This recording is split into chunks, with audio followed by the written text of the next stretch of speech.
Nang makagraduate si Santi ng high school ay alam niya nang hindi na siya makakapagpatuloy pa sa kolehiyo dahil sa napakahirap nilang buhay.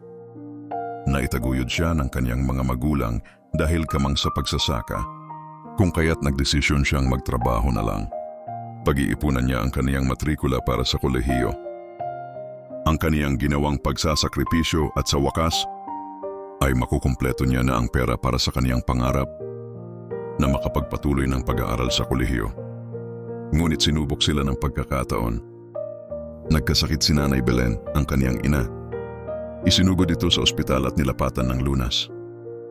Sa sitwasyong iyon, ay kinausap siya ng kaniyang ama na kung maaari ay gamitin na lang muna ang kaniyang naipon para ipambayad sa ospital at sa mga kailangang gamot para sa kaniyang ina.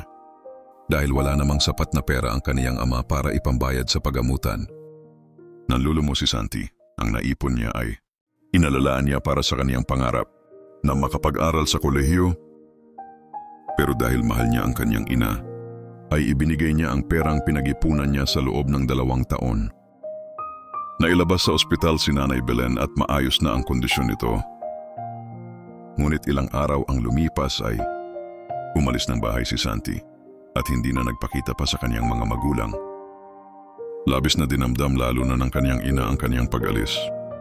At sinisisi ni Aling Belen ang kaniyang sarili kung bakit niya nagawa ang paglalayas. Kung hindi daw siya nagkasakit, ay hindi sana magagamit ang ipon niya para sa kaniyang pag-aaral. Makalipas ang 7 taon ay muling nagbalik si Santi sa kaniyang mga magulang. Maayos ang kasuotan, may magarang sasakyan at mayaman na. Noong naglayas siya ay buong tapang siyang nakipagsapalaran sa Maynila. At sinuwerte na makapagtrabaho at nakapag-aral. At pagkatapos ay nakapag-abroad. Naisip niya noon na kung mananatili siya sa poder ng kaniyang magulang ay mananatili na lamang sila sa hikahos na buhay at kung hindi niya hinanap ang kaniyang kapalaran ay baka manatili na lamang siyang taga-araro ng bukid.